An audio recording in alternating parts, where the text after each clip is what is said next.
حدیث کا ایک واقعہ یاد آیا جی کہ حضرت صلی اللہ علیہ وسلم کے پاس ایک شخص آیا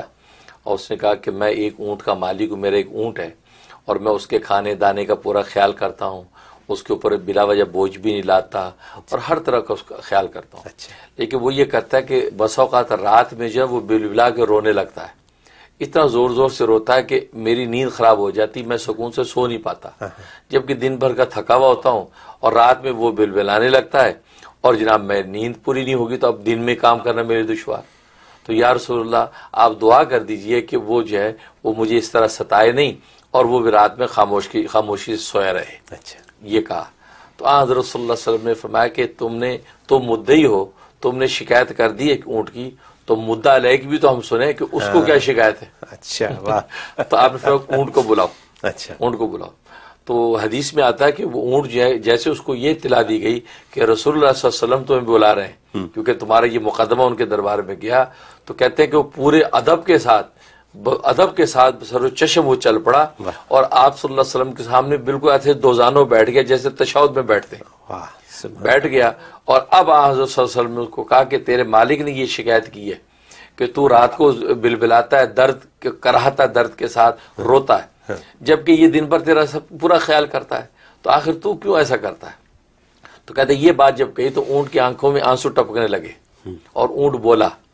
اونٹ نے کہا کہ یا رسول اللہ بات اصل میں یہ ہے کہ بے شک یہ دن میں میرا خیال کرتا ہے، میں اس کا خیال کرتا ہوں، یہ مجھ پر بوجھ لاتا ہے، میں اس کے مطلوبہ جگہ پہنچا دیتا ہوں، مجھے پانی پلاتا ہے، میں پانی پیتا ہوں، پھر میں کام میں لگ جاتا ہوں، اور ہم دونوں بڑے اچھے دوست ہیں، ہم ایک دوسرے کا پورا خیال کرتے ہیں۔ تو جب یہ بات کہی تو حضرت صلی اللہ علیہ وسلم فرمایا کہ جب تم اچھے دوست ہو تو اپنے دوست کو رات کو سونے کیوں نہیں دیتے؟ اتنا روتے چلاتے ہو تو تم اچھے کیسے دوست ہوئے؟ تم اس کو آرام نہیں کرنے دیتے کیونکہ صبح کو دن میں سونے کو اس کو آپشن نہیں ہے، اس کو پھر کام پہ جانا ہے۔ یہ بات کہی، اس پر اونٹ نے کہا کہ اصل میں یا رسول اللہ صلی اللہ علیہ وسلم بات اصل میں یہ ہے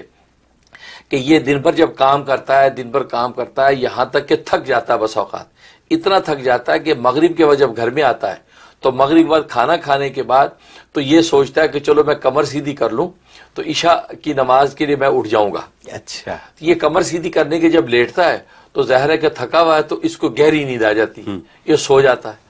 اب ادھر میں جو اس کے ساتھ ہی میری اس کی چارپائی ہوتی ہے تو میں دیکھتا ہوں کہ رات ختم ہونے کے قریب ہو رہی ہے اور یہ ابھی تک سو رہا اور عشاء کی نماز نہیں اس نے پڑھی۔ سبحان اللہ۔ تو مجھے یہ ڈر ہوتا ہے کہ کہیں ایسا نہ ہو کہ کل روز قیامت میں اللہ تبارک و تعالیٰ مجھے پوچھے کہ تو نے اپنے ساتھی کو عشاء کی نماز کے لیے اٹھایا کیوں نہیں، اس کی نماز قضا ہو گئی اور تو نے اس کو جگایا نہیں ہے۔ تو میں اس ڈر کے ساتھ جو ہے نا وہ